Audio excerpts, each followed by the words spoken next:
Decoding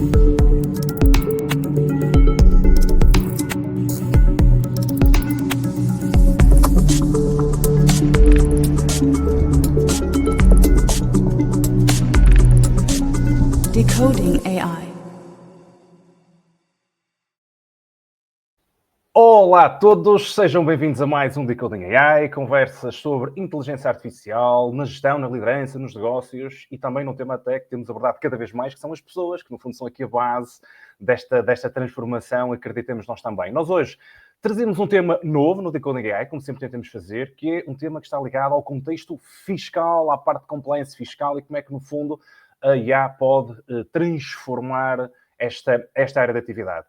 Portanto, temos connosco o Walter Pinho. O Walter, seja muito bem-vindo. Portanto, o Walter é General Manager na Saft na Sovos, mas depois o Walter vai-nos explicar aqui um bocadinho melhor o que é que faz também. Portanto, o Walter acaba por estar aqui muito envolvido na aplicação de IA, então, no contexto fiscal e num bocadinho naquilo que é também a percepção que tem vindo a desenvolver sobre como é que a IA está, então, a reconfigurar o papel dos profissionais, quer de contabilidade, quer de auditoria também. Portanto, vamos entrar então um bocadinho por esta área. Portanto, Walter, seja muito bem-vindo. Então, se calhar, antes de entrarmos já especificamente nesta área da AI, partilhaste se calhar um bocadinho connosco como é que chegas até aqui. Nós, em off, estavas a contar um bocadinho da tua história empreendedora, no fundo, dos éxitos que na verdade já fizeste, que acho que é algo também muito interessante para a audiência que nos acompanha. Portanto, Walter, uma vez mais, seja muito bem-vindo.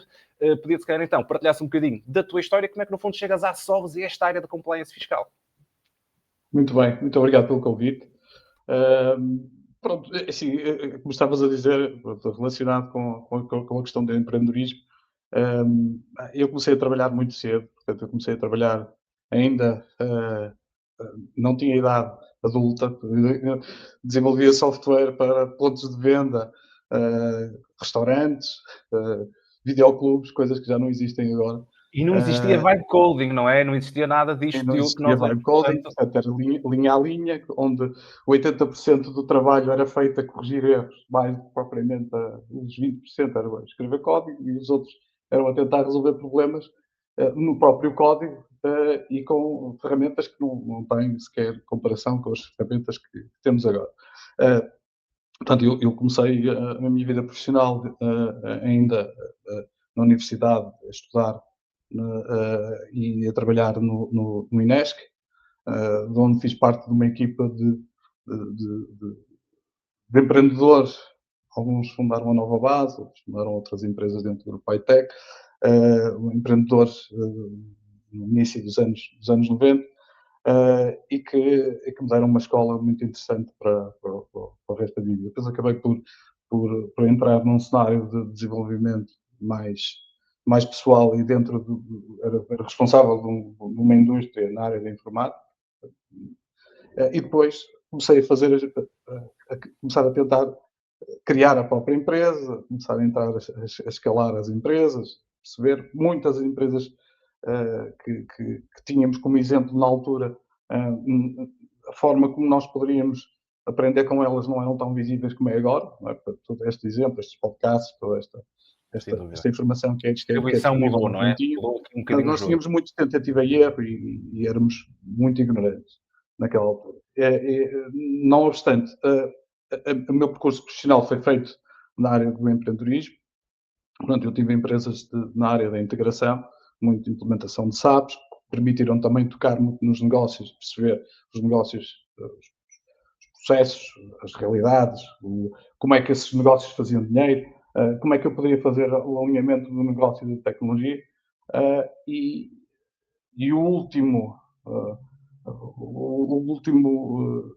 a última experiência que eu tive na área de empreendedorismo foi com um conjunto de amigos e pessoas que me ajudaram a escalar esta realidade, fazer a Petapilot, depois foi adquirida pela Sovos.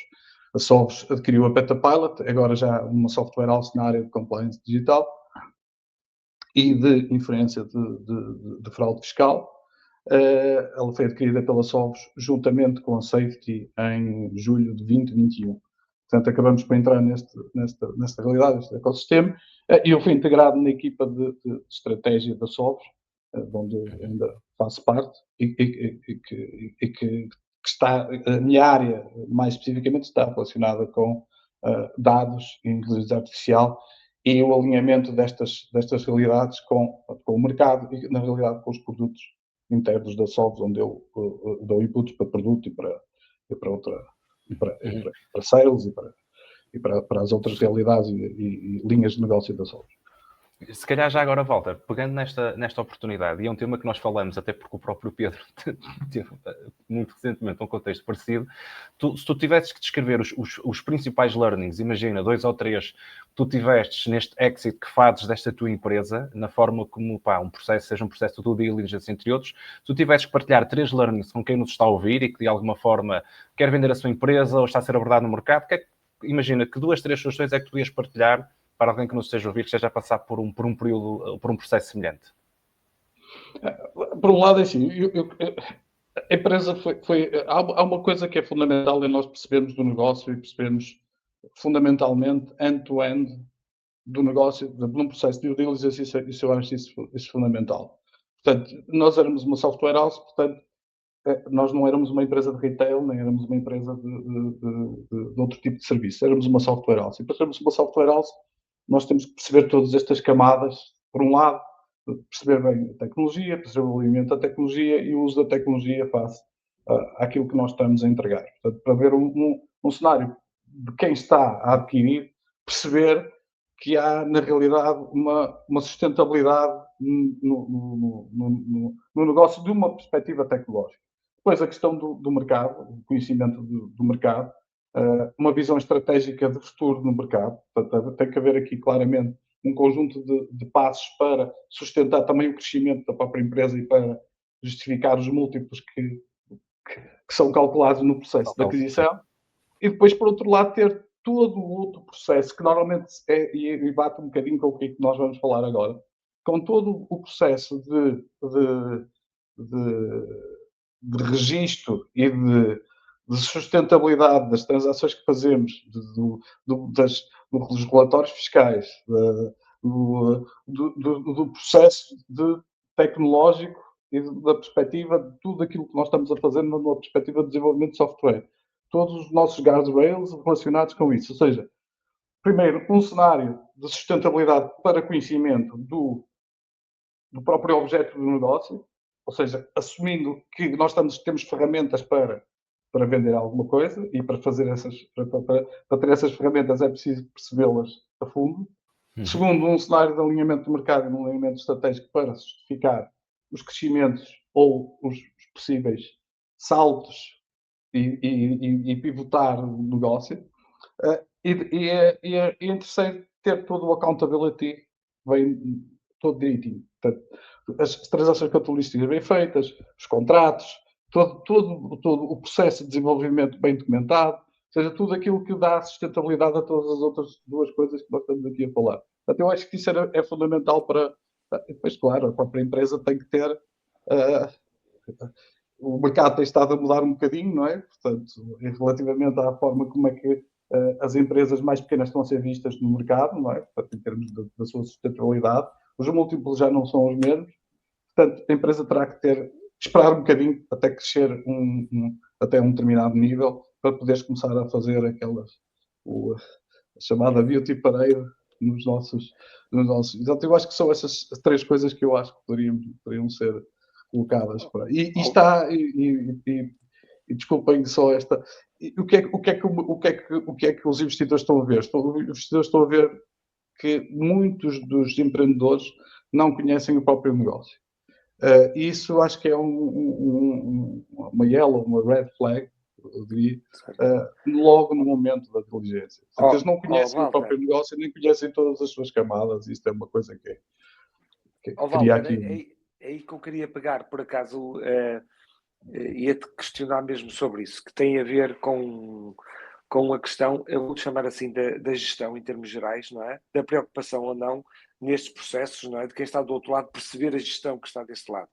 E, nomeadamente, até entroncando naquilo que tu estavas a dizer, e não pela minha experiência, mas mais pela experiência que eu tive nas 2 ou 3 saídas que fiz, mas mais até neste nível, que é aquilo que estás a dizer, a confusão confusão entre aspas, muitas vezes entre o que é ser empreendedor, o que é ser gestor e o que é ser sócio, não é?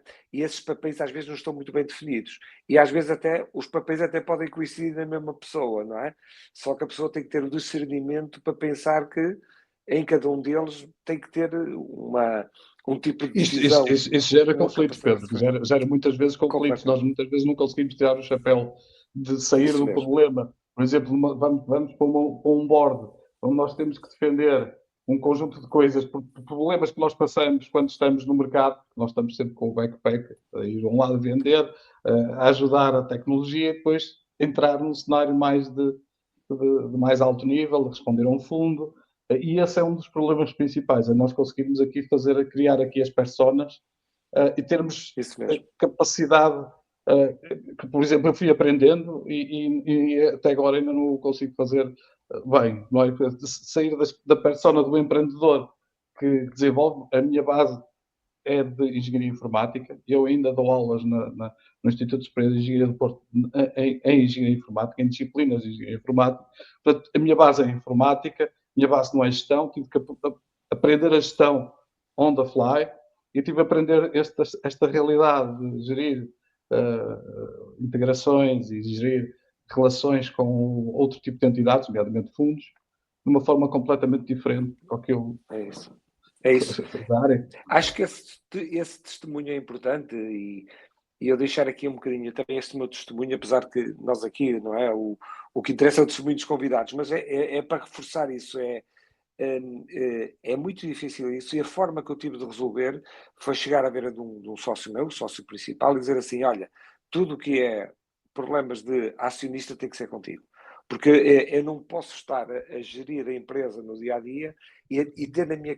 Porque o gestor, tipicamente, tem um processo de rentabilização, mas está muito na questão do crescimento, e os acionistas, a experiência que nós temos é: opa, quantos resultados é que vais distribuir no final do ano? Quanto O que é que tu tens em cima da mesa? Nós não estamos a falar. O que interessa só aquilo que nós temos em cima da mesa, não é? Exatamente. Então nós poderemos ter em cima da mesa. É isso. E acho que quem nos está a ouvir, e nomeadamente em algumas empresas que não são. Porque quando se está em grandes empresas, isto pode ser mais fácil. Em pequenas empresas, é tentar ultrapassar isto e dando esses papéis a pessoas que nós confiamos, mas que nós não podemos fazer na totalidade esses 3 papéis, porque senão a coisa vai realmente correr mal. Verdade. Fantástico. Então vamos agora entrar no tema da transformação fiscal. Vamos lá, vamos a isso. Então vamos lá. Inteligência artificial em transformação fiscal, ou seja, é algo que, na verdade, e falando agora da tecnologia, a IA pode, de facto, tornar estes processos fiscais mais proativos, mais preditivos. O que é que tu achas, Walter? Faz sentido esta afirmação? De facto, há exemplos práticos que, para quem nos está a ver, ou que nos depois irá ouvir também, consiga perceber exatamente como é que então pode tornar estes processos fiscais mais proativos ou preditivos Sim. Um dos conceitos pronto, uma tendência que tem havido, que tem vindo a ser cada vez mais visível, é a tendência que nós denominamos das Continuous Transaction Controls, ou seja, informação em tempo real aí para as autoridades tributárias e como é em tempo real, os problemas têm que ser resolvidos em tempo real. Portanto, isto é um primeiro ponto, não é? Portanto, nós passamos a ter um cenário de post-audit, ou de auditoria posterior à entrega da informação, para uma auditoria quase imediata. Portanto, isto é um caminho. Neste momento, nós nem a 20% estamos desta realidade da Continuous Transaction Control, mas vai ser uma realidade, eu diria, não a muito breve trecho, mas a médio. O que é que vai acontecer? O que é que nós temos no momento? E isto pegando até naquela conversa que estamos a ter há pouco da realidade quando nós estamos a escrever código e que passamos 80% do tempo a resolver os problemas que tínhamos no código. Aqui é um bocadinho a mesma coisa. Não é? Portanto, o que é que acontece? Quando nós emitimos uma fatura ou quando nós emitimos ou quando entregamos uma demonstração, um balanço e uma demonstração de resultados e entregamos a um regulador, essa informação é produzida através de um conjunto de integrações que são feitas nos nossos sistemas de gestão. Eu emito uma fatura, essa fatura é integrada no meu software de contabilidade, essas, se calhar, às vezes, bilhões de faturas são integradas, há um processo de contabilização automático e aquilo vai parar a um outro repositório, neste caso o repositório da contabilidade. E sobre esse repositório é feito um balanço e uma demonstração de resultados entregue à autoridade tributária. O que é que está a acontecer aqui? Nós já numa primeira instância temos um processo de integração e de integridade entre os nossos diversos subsistemas.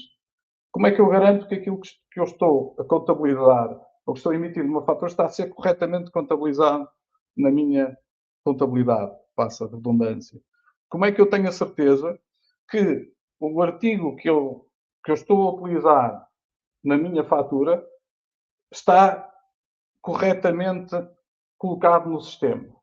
Ou seja, vamos imaginar, como é que eu sei que o meu artigo, que eu digo que é leite, e que tem uma taxa reduzida de IVA, se for um leite achocolatado, já tem uma taxa de IVA normal. Ou seja, como é que eu faço este tipo de inferências? Muitas vezes só faço estas inferências depois da autoridade tributária, ou de um regulador, ou do meu tax manager perceber que há um erro dos meus sistemas transacionais. Isto cria uma propagação para trás que pode trazer muitos problemas, ou pode trazer multas pela autoridade tributária, ou pode ter um refazer de processos pela parte do negócio que podem ter impactos profundos. Vamos pegar, por exemplo, numa indústria, eu posso ter que reverter uma ordem de fabrico quase na totalidade nos sistemas para corrigir um erro de uma contabilização de um artigo. Ou seja, isto é extremamente complexo. E o que é que nós estamos a perceber? Estamos a perceber que, numa primeira instância, começamos a criar algumas regras mais determinísticas em cima dos nossos subsistemas, regras de integridade, mas começamos a perceber que essas regras de integridade não chegam. E aí a inteligência artificial e o reconhecimento de padrões e o machine learning começam a ajudar a identificar este tipo de problemas mais a montante para resolver os problemas hoje dos anos. Até este é um processo típico de introdução de inteligência artificial nos processos. E depois temos todo o outro processo de sintetização, onde claramente, e todos nós fazemos isso, se nós, vou pegar um pequeno exemplo, se nós arrastarmos um balanço, uma demonstração de resultados, um relatório anual de uma empresa com detalhe para dentro de um LLM, se nós pudéssemos partilhar essa informação, etc., com certeza que nós teríamos uma sistematização muito interessante daquilo que, em segundos, uma visão da nossa empresa. Portanto, e reparem, este entra no outro, na segunda parte, que é o Mirror Visibility. Ou seja, como é que a autoridade tributária ou como é que o regulador me está a ver para um cenário de compliance? Está-me a ver com a informação que eu lhe dou e com toda a informação do ecossistema, que nós não temos essa informação. Tem o regulador, que ao cruzar esta informação nos dá um spot, esta entidade está a cometer algum erro neste reporte fiscal. Ou seja, Walter, o que tu estás a dizer no fundo é que cada vez é mais importante ou seja, é uma exigência cada vez maior do ponto de vista do governo e também das próprias empresas, esta transparência fiscal, não é? Ou seja, neste reporting, como é que tu achas que neste caso esta tecnologia em particular pode então reforçar esta confiança e a clareza neste mesmo reporting? Claramente, porque nós podemos ter uma visão antes da disputa. Portanto, vamos pegar isto num cenário de disputa. Eu antes de ter a disputa iniciada, ou seja, de haver algum problema de inconsistência, eu consigo perceber, antes de enviar a informação ao regulador, o problema que está a existir. Seja ao nível do momento que eu estou a emitir uma fatura, seja o momento em que eu estou a emitir um relatório fiscal ou um reporte fiscal para um cenário muito específico, por exemplo, uma declaração de IVA. Portanto, este tipo de coisas, ligadas a todas estas camadas de software, camadas de software, cenários mais determinísticos e cenários mais, neste caso, de machine learning ou inteligência artificial e de sintetização. Isto vai nos dar aqui uma visão muito mais interessante e muito mais válida e simples do que estivermos a fazer esta integração manualmente, com certeza, não é? Marcos, deixa-me também aqui dar um testemunho de algumas semanas atrás. e que também encaixa aqui, é curioso, porque até se calhar antes desse testemunho, também reforçar um bocadinho aquilo que disse o Walter, que é que muitas vezes a gestão fiscal que se faz é uma gestão de que, opá, se um dia este é problemas a gente vê, não é? E, e o que é que me aconteceu? É curioso. Eu fui inspecionado aqui numa empresa, de umas empresas das mais pequenas que eu tenho, um negócio online que está com um familiar meu, e o senhor das finanças chega aqui, não é? E eu explico assim, então, vai ser inspecionado esta empresa porque ela não dizia, eu vou dizer aquilo que me foi transmitido, dizer, sabe que isto agora o comando é a inteligência artificial. Nós recebemos a indicação das empresas, antes nós tínhamos que ver e analisar. Agora ele assim, há uma coisa chamada o algoritmo, e o algoritmo disse que eu tinha que ver esta empresa. Não é? Malvado. E então, e eu percebi qual é a questão. A questão é que ele, claro, depois não é o algoritmo que faz a análise, ele já tinha feito a análise, e o tema era o seguinte, era como é que esta empresa dá prejuízos há 3 ou 4 anos e este senhor, que é sócio, e é o sócio maioritário, quase na totalidade, mantém a empresa aberta. Portanto, o que é que está aqui? Para sermos diretos, é lavagem de dinheiro? Porque, não é? Porque a empresa tem os capitais próprios eram positivos. Porquê? Porque eu ia colocando os suprimentos e aumentando o capital. Portanto, estava tudo bem. Eu disse, mas quer dizer, é o meu dinheiro. Eu estou a aumentar o capital, eu não estou a dizer, está bem, mas isso é o que me está a dizer e que eu tenho que ouvir. Mas o algoritmo a analisar, o que ele viu há aqui uma empresa com prejuízos há 4 ou 5 anos, que trabalha nesta área, uma loja online, concretamente, nesta área digital, portanto, vai lá ver o que é que lá está por trás, não é? Portanto, do outro lado, fazendo boa fé naquilo que me foi transmitido, do outro lado também já há algoritmos, não é? E os algoritmos têm esta frieza, quer dizer assim, não é? Mas este é um exemplo, e não querendo destruturar muito aqui a conversa, mas este é um exemplo, por exemplo, em 2021, o Mark Rutte, que na altura era presidente era primeiro-ministro da Holanda, demitiu-se porque, e nas notícias e no político, a referência foi a inteligência artificial, não foi um algoritmo, ou seja, houveram 26 mil famílias, foi o escândalo das creches, portanto havia um subsídio, houve 26 mil famílias que tiveram que devolver um subsídio, muitas delas estavam bem, não é? Porquê? Porque no profiling do algoritmo, não do cenário de inteligência artificial, há uma explicabilidade do algoritmo que fazia profiling de pessoas com dupla nacionalidade. E o governo demitiu-se à custa disso. Mas havia uma explicabilidade. O que o Pedro, o que se calhar o inspetor está a dizer, não é inteiramente verdade, não há inteligência artificial em cima disto, é apenas uma pesquisa com o SELECT, uma pesquisa em álgebra relacional em cima da base de dados e que encontrou ali um perfil e que injetou numa ordem de inspeção. Portanto, isto muitas vezes é também este conhecimento e esta falta, eu diria, falta de conhecimento e de literacia relativamente a este tipo de situações que podem, às vezes, também criar aqui alguns desalinhamentos face àquilo que realmente é um algoritmo e aquilo que nós estamos a utilizar de inteligência artificial na realidade.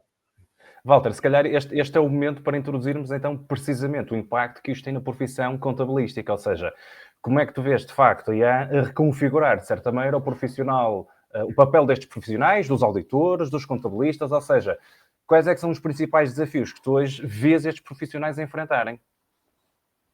Eu ainda há uns meses, ou um mês atrás, tive um painel na Ordem dos Contabilistas Certificados e foi feito um bocadinho também essa pergunta. Mas eu, antes de ir para esse painel, fui tentar perceber aqui um bocadinho e encontrei um estudo da GfK, que foi feito há uns anos para a primavera, relacionado com os escritórios de contabilidade.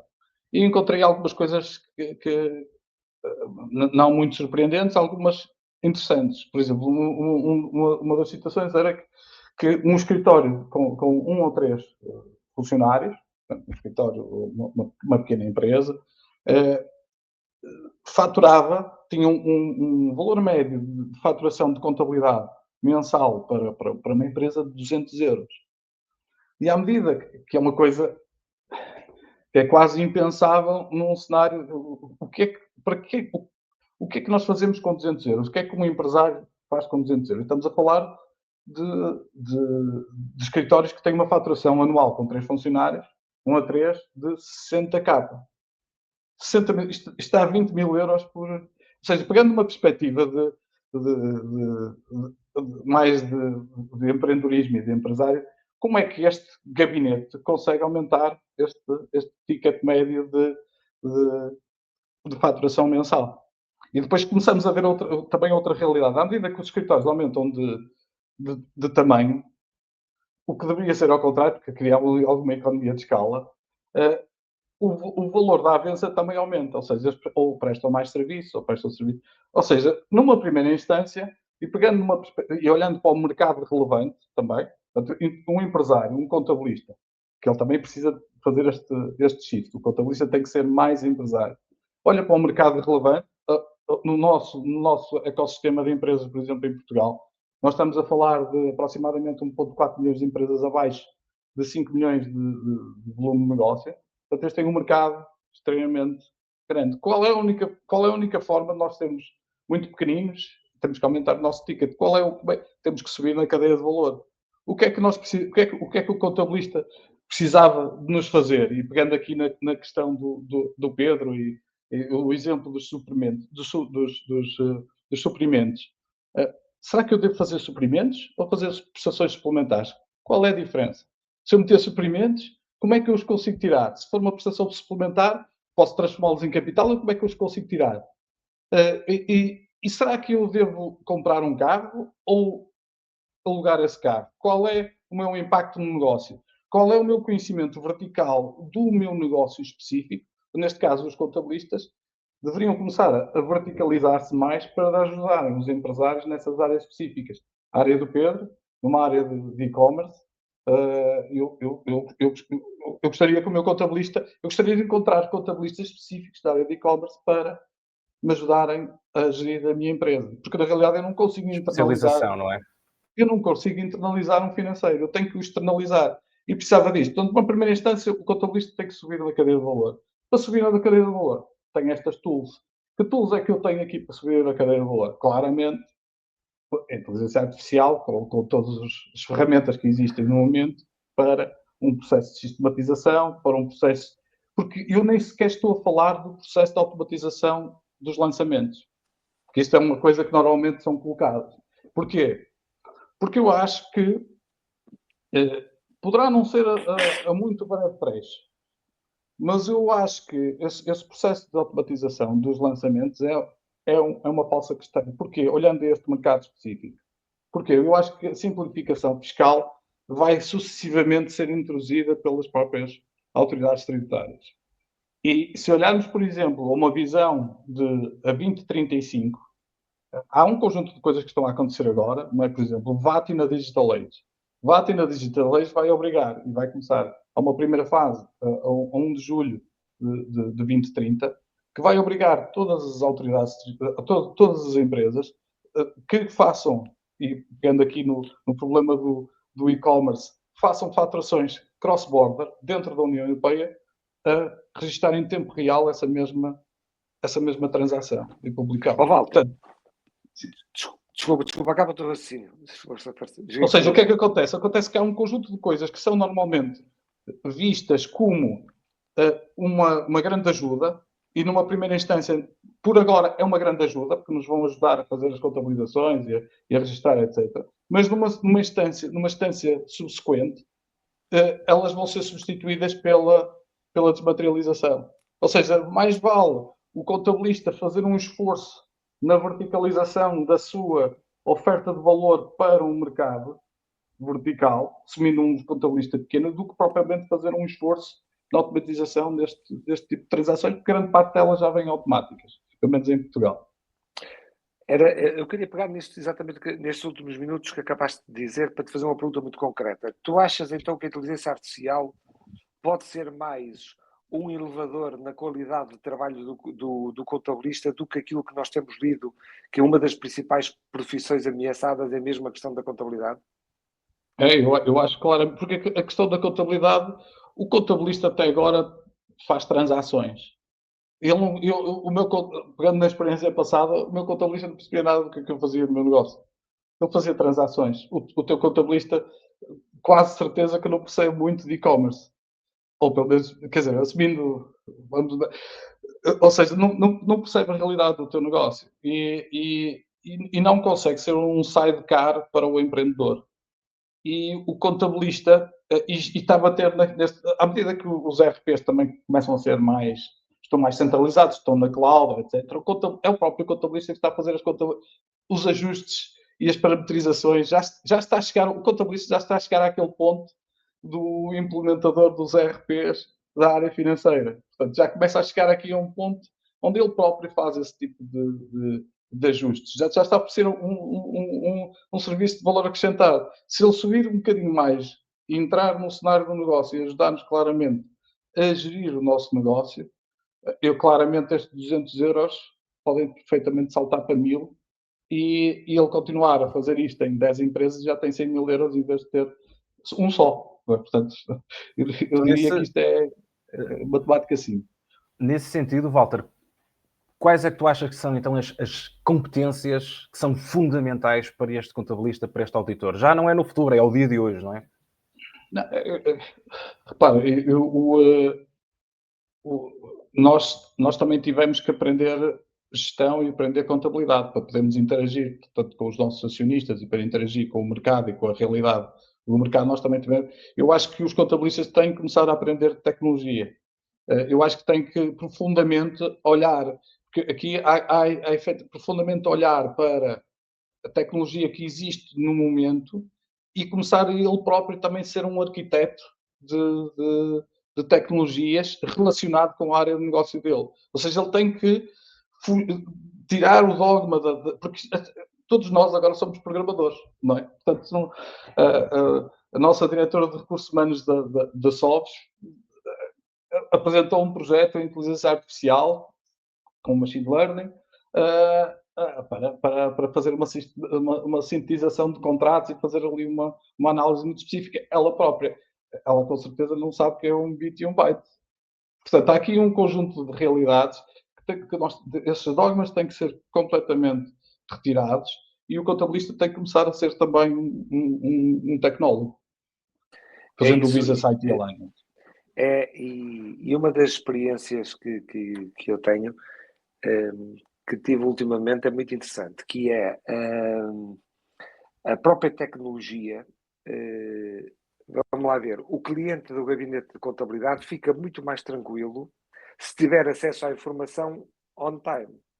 E eu assisti aqui ainda há muito pouco tempo a uma discussão, a uma conversa em que o cliente disse assim, mas então, era uma pequena, média empresa, então se eu quiser, eu estava habituado com o meu anterior contabilista, lançava, por exemplo, fazia o pagamento salarial, e eu agora posso fazer isso de uma maneira assim tão simples. Pode. E quando eu quiser saber, mas ele dava-me um relatório com 3, 4 meses de antecedência, tinha que estar a ligar não sei quantas vezes. Eu agora com esta tecnologia eu posso ter acesso neste momento a que situação está? Pode. Então aí eu até dispenso o relatório de gestão, do controle de gestão mensal, quero só trimestral, porque eu vou acompanhando por ali. Portanto, a tecnologia abre também esse caminho, que é, ao fim e ao cabo, eu posso ter o cliente mais satisfeito, passando para o cliente uma série de tarefas. Agora, o cliente é estúpido? Não. Ele sente-se mais seguro, sente-se mais confiante, porque vê uma coisa que nós tradicionalmente não víamos nos contabilistas. Ele está a ver esse a fatura lançada. Pedro, esse é o ponto fundamental. À medida que nós, muitas vezes, quando nós estamos com pequenos negócios, estamos a navegar em linha de vista, não é? Tu não podes fazer investimento, ou tu não podes fazer cometer erros, ou seja, se a faturação reduzir um bocadinho, já temos um impacto logo nos custos, as despesas têm que ser claramente introduzidas em tempo real, tu tens que visualizar isso em tempo real, porque isso também, e pegando dentro de outra perspectiva, também do contabilista, que isso é fundamental, tu também controlas o trabalho do subcontrato. O contabilista está-te a prestar um serviço. Esse serviço, muitas vezes, o contabilista muitas vezes não faz os lançamentos de ajuste só passado, ou para a entrega da declaração anual, ou para os movimentos que são relacionados com o IVA mensalmente. Mas todos os outros movimentos, muitas vezes nós atrasamos com as despesas, mas grande parte num pequeno negócio, são coisas muito fáceis. Quando elas estiverem totalmente desmaterializadas, e isto não tem nada a ver com a inteligência artificial. Tem depois a ver com a inteligência artificial e coisas que podemos fazer com machine learning, com a sintetização disto que estamos aqui a falar, que é, deixa-me agora perceber como é que o meu negócio está a fluir. Qual é o meu impacto das minhas receitas, dos meus custos, se a minha margem bruta está a aumentar, se eu tenho aqui uns subcontratos que eu podia substituir por outros. Isto, a inteligência artificial pode ajudar em muito e criar um valor acrescentado brutal para o pequeno empresário. Certo. Certo, e eu estou de acordo, quer dizer, e desculpa aquilo que eu vou dizer, no caso da contabilidade, a contabilidade ainda estava mais atrás, quer dizer, eu acho que a inteligência artificial vai realmente potenciar, mas havia um processo de transição digital que não estava a ser feito na contabilidade. Eu posso deixar aqui o testemunho pessoal, rapidamente, mais uma vez, que há uma altura que nós fizemos um exit e vendemos uma parte da empresa e os acionistas disseram assim, epá, eu a partir de agora quero terceirizar a contabilidade, quero que a contabilidade seja em outsourcing. Nós tínhamos uma equipa de 4 ou 5 pessoas, ao vender sai. E dos negócios que ficaram, qual é a decisão? Eu como CEO, qual é a decisão que eu tenho que tomar? Externalizo ou não? Só que eu depois olhei para o lado e disse assim, desculpem o termo, estes gajos vão mandar a chatear todos os meses como é que correu, e eu vou ter que andar a chatear alguém que está fora e que se calhar nem lhes estou a pagar uma avença para isso, não é? Opa, e então... Mas estás exatamente a tocar no ponto, ou seja, estás a tocar no ponto em que da subida da cadeia de valor do contabilista para realmente ser o teu sidecar e tu poderes externalizar, porque tu, na realidade, isso é fundamental e, portanto, não vale a pena, vamos andar aqui sempre, mas este vai ser o nosso, como empreendedores, vai ser a nossa dor. Mas sabes como é que isso acabou? Acabou comigo, com o diretor financeiro do grupo e com o Toca montarmos uma empresa de contabilidade que ficou cá dentro. Verticalizada. Ficou cá dentro, não é dos mesmos sócios que têm os negócios, mas pelo menos assim, epá, está cá dentro. Pronto, e o controle, ao fim e ao cabo, e é isso bom que para quem nos está a ouvir, nomeadamente a área da contabilidade, muitas vezes não é uma questão de confiança. É uma questão mesmo de nós hoje, é tudo tão rápido, nós sabemos muito bem, que se tu não tens os dados, on time, tu acabas por perderes oportunidades, adaptações. E eles não vão desaparecer, porque, pegando outra vez aqui também relacionado com esta questão da transição digital e da desmaterialização e da IA nas autoridades tributárias, etc. Há um conjunto de coisas que não podem ser, portanto, costuma-se dizer o papagaio estocástico, ou probabilístico. Se nós estamos a dizer, pronto, 2 mais 2 igual a 4. A probabilidade de 2 mais 2 ser igual a 4 é grande e é isso que o LLM está a dar. Ele não percebe que aquilo, ele percebe, com o agente e com outra, percebe que aquilo é uma operação aritmética, chama um modelo computacional, e é feito um cálculo e há um cenário determinístico que diz que 2 mais 2 igual a 4, isso é... E aqui bate a outra parte, que é, nós neste momento precisamos muito do contabilista ou do especialista fiscal para nos ajudar a perceber que aquele finding ou que aquela sintetização da inteligência artificial ou de um reporte financeiro está correta. E o que é que eu devia fazer? Portanto, o humano ainda não pode ser, pelo menos nesta fase, ser dispensado. Há realmente uma tendência de começar a criar regras mais determinísticas nos impostos, ou seja, fugir um bocadinho, há aqui também um caminho de regras como código, ou seja, haver uma possibilidade de fazer uma descrição, a própria autoridade tributária da Holanda está times de início, os franceses também. Há aqui um conjunto ainda estão em subconjuntos, mas há aqui um caminho para representar como código as regras tributárias. E aqui sim, o que é que nós teríamos? Teríamos um output de um resultado de um agente ou de um LLM que seria enviado para um modelo mais determinístico ou computacional e que daria o resultado, isto está errado ou não. E aqui nós teríamos 100% da certeza, agora nós não temos. Nós temos um output que precisa ser supervisionado por um humano e aqui neste caso por um contabilista. Um contabilista ou um especialista fiscal ou um especialista em contabilidade para garantir que aquilo que nós estamos a fazer está correto. E isto é outra das grandes notas que eu posso dar aqui. Parece-me ótimo e se calhar agora, olhando um bocadinho, até Walter, seguindo isso que tu referias agora e olhando um bocadinho para a perspectiva da Sovos, que operem em diferentes mercados, quais é que são os desafios de escalar soluções de compliance inteligente em diferentes geografias, com diferentes regulamentações? Quais é que são estes desafios quando se opera no mercado global? Nós temos uma equipa regulatória que está a auscultar as alterações legislativas e de compliance em cada uma das regiões. Portanto, a Sovos é uma empresa global, nós estamos nos Estados Unidos, estamos na América do Sul, estamos na Europa, estamos neste momento, estamos em Singapura, estamos na China, temos aqui, estamos na Turquia, tudo isto. E se olharmos estes custos, e depois temos estes custos de contexto todos, temos autoridades tributárias e reguladores mais duras, outras mais soft, outras que detalham muito, outras que... Há aqui outro problema que é colocado, os assessores destas autoridades tributárias, muitas das vezes as empresas de consultadoria ou os assessores, muitas das vezes não têm experiência de fazer os do's and don'ts, de fazer isto noutra região. Ou seja, o desenho da regulação muitas vezes cria muitos problemas nas próprias empresas e no cenário regulatório. Isto é extremamente complexo. E depois é a situação do pormenor local. Ou seja, muitas das vezes só com um especialista local, com um contabilista local, nós à distância, a nossa equipa de regulatory não consegue perceber os bits e os bytes e os pormenores da implementação de uma relação fiscal. Isto é extremamente complexo. Isto é extremamente complexo. Não é nada fácil. O caso do Brasil é até uma coisa... Cada Estado tem a sua regra, cada Estado tem o seu imposto, é uma coisa... O caso do Brasil é um excelente exemplo. Temos casos de desenhos complicados de regulação que estão a obrigar, por exemplo, uma entrega, por exemplo, na Roménia, estão a obrigar uma entrega mensal da contabilidade.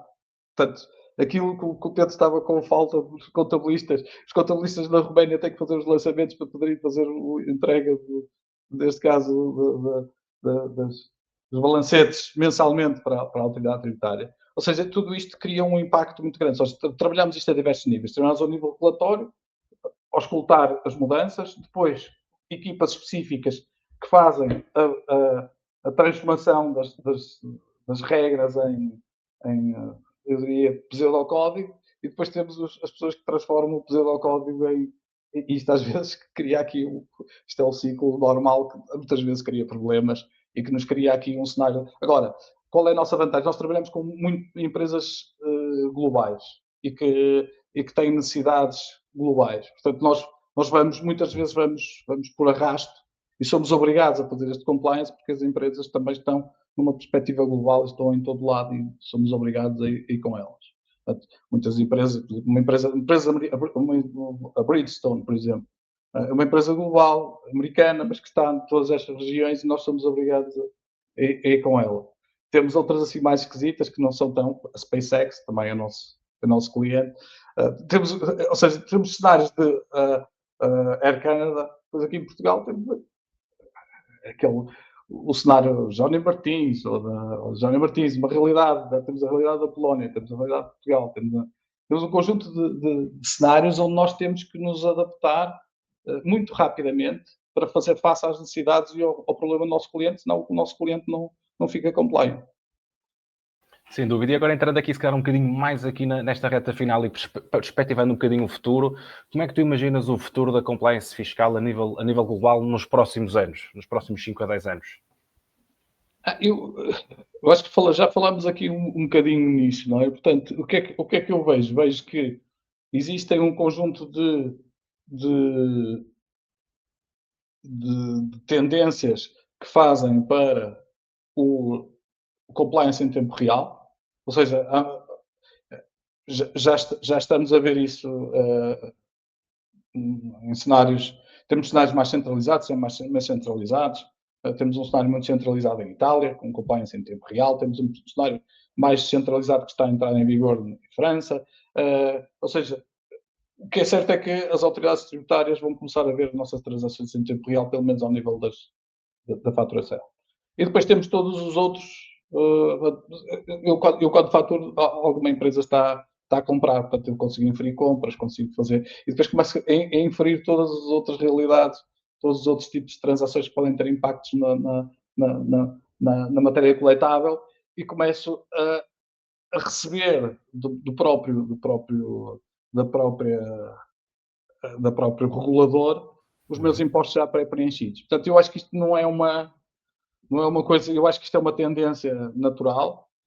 As grandes empresas vão ficar um bocadinho fora numa primeira instância, porque têm cenários mais complexos, mas as empresas mais pequenas, e que na realidade fazem parte da parte de baixo do long tail das empresas, ou da pirâmide, são elas que realmente movem a economia, elas vão ter esta realidade. Portanto, eu vejo, por um lado, esta tendência, uma tendência de reporte a tempo real e análise em tempo real, e vejo também uma tendência de simplificação, numa primeira instância muito bloqueada pelos incumbentes, portanto, os incumbentes, as empresas de consultadoria que estão vai haver grande barreira à entrada deste tipo de simplificações, mas eu acho que isto é inevitável. Todos nós, quem daqui se lembra de fazer o IRS manualmente? Eu já não me lembro, mas já o fiz. E já tive um contabilista para fazer o IRS. Portanto, toda esta desmaterialização, o IRS é um bom exemplo. Essa desmaterialização só veio a partir do momento em que nós tivemos o e-fatura. Portanto, isto é uma tendência que se vai acompanhar nas outras declarações fiscais e nas outras realidades. Isto é o que eu acho que irá acontecer. Se tu tivesses que dar aqui um conjunto de sugestões, imagina as tuas top 3 sugestões para empresas profissionais que, no fundo, querem se preparar já hoje para esta revolução da IA na área fiscal, na área contabilística. Quais é que seriam, Walter? Bem, a primeira, eu acho que é estudar a fundo as tecnologias existentes. Perceber realmente, perceber realmente para que é que servem cada uma dessas ferramentas que estão disponíveis no mercado para a minha área. O que é que realmente é? E pedir, porque nós já conhecemos os nossos negócios, e pedir exemplos práticos e casos de uso, porque muitas vezes nós não temos casos de uso específicos sobre estas realidades. Uma primeira instância, só para tentar perceber o que é vamos chamar a arquitetura de referência. Tenho a minha arquitetura de referência. Segundo, o que é que eu preciso fazer? Preciso de começar a perceber, relativamente à minha oferta e relativamente a esta arquitetura de referência, que coisas é que eu posso começar a utilizar. E numa primeira instância, sem muito olhar a custos, sem nada, só uma perspectiva só de deixa ver aqui o que é que me pode criar aqui mais valor. E depois, a seguir, num terceiro momento, começar realmente a selecionar, face ao meu negócio, selecionar as tecnologias que realmente me vão ajudar. Aqui, mais uma vez, o que é que acontece? Acontece que o mercado publicita, ou os grandes players nesta área de inteligência artificial publicitam coisas que muitas das vezes podem ser localizadas e serem transformadas podem ser implementadas com muito menor custo face à realidade que nós nos encontramos. Portanto, eu diria que numa primeira instância uma arquitetura de referência, ou seja, escolher as soluções relacionadas com minha cadeia de valor, o que é que eu tenho aqui no meu processo de negócio, e terceiro, gerir isto como uma pequena empresa. Não, porque as startups destruíram um bocadinho o financiamento fácil, destruiu um bocadinho a nossa visão de gerir uma empresa como uma pequena empresa. Portanto, o investimento era infinito, mas depois as mercadorias não saíam do estoque. Não saíam do estoque, não havia dinheiro e as empresas foram destruídas. Ou seja, esta realidade, olhar isto numa perspectiva de uma pequena empresa, arquitetura de referência, fazer um alinhamento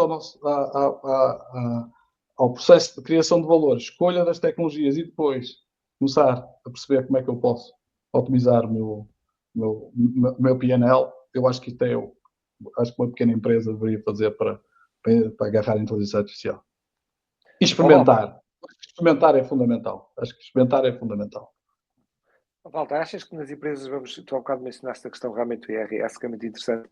Achas que nós vamos chegar a uma altura em que toda a contabilidade das empresas, as peças contabilísticas, a demonstração de resultados, os balanços, vai estar tudo automaticamente disponível? Neste caso, para a autoridade tributária? Eu acredito que, por exemplo, eu já não me recordo exatamente quanto é que nós temos agora para podermos ter uma empresa com faturação, com contabilidade simplificada. Mas eu acho que estamos a falar de um valor a rondar os 200 mil euros. Se nós aumentássemos, se a autoridade tributária aumentasse de 200 mil euros para 400 mil euros o threshold, ou seja, nós já teríamos parte da resposta já estava dada. Tu inferias o custo e simplificavas grande parte E 400 mil euros para um pequeno empresário já é uma faturação muito, muito interessante. Agora, o que é que eu acredito? Eu acredito que, à medida que esta desmaterialização ao nível das transações business to business e business to consumer começam a existir, não há razão nenhuma, pelo menos para 80% dos cálculos necessários de uma pequena empresa, ou seja, um registro de um custo e o registro de um proveito, o pagamento de um imposto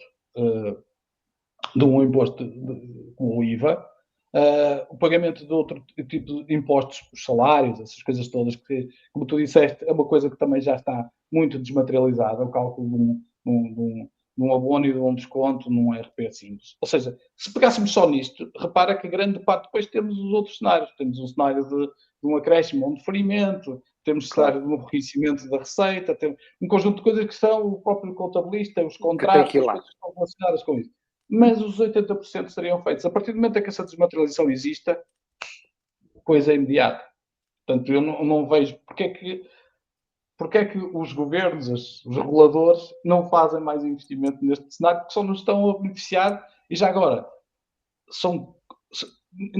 nessas 1,4 milhões de pessoas, empresas, abaixo dos 5 milhões de volume de negócio, estão a trabalhar 4 milhões de pessoas.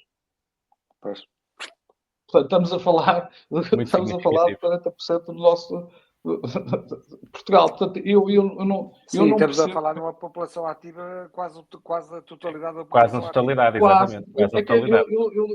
Eu ainda não percebi como é que isto... Claro, todos nós sabemos o porquê, mas eu acho que existe um trabalho, existe uma verticalização e uma necessidade de criar aqui uma cadeia que possa fazer com que isto aconteça mais rápido. Isto é o meu statement mais político, mas pronto. Perfeito.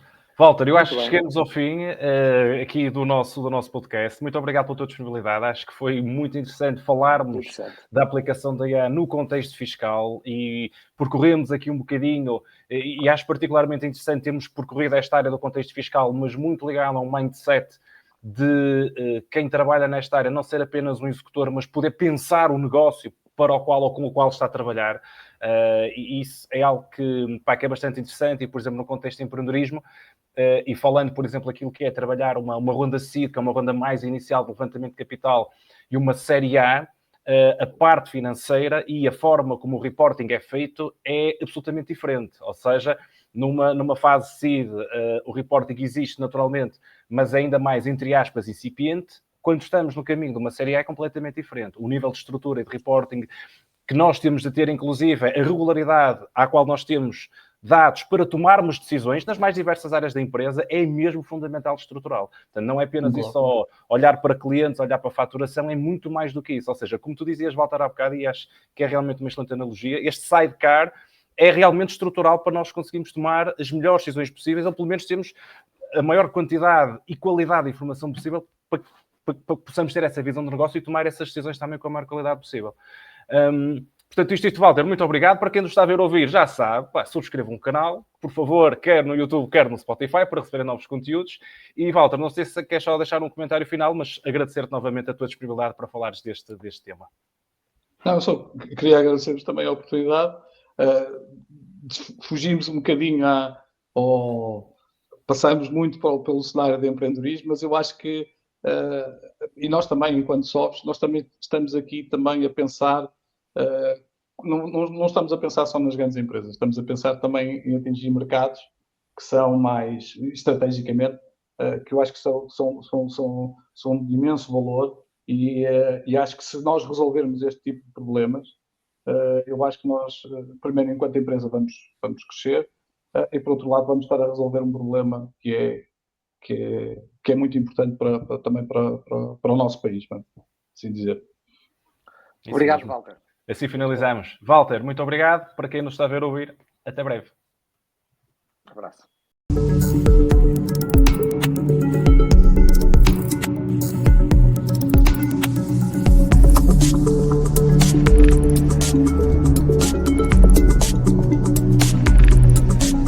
Decoding AI.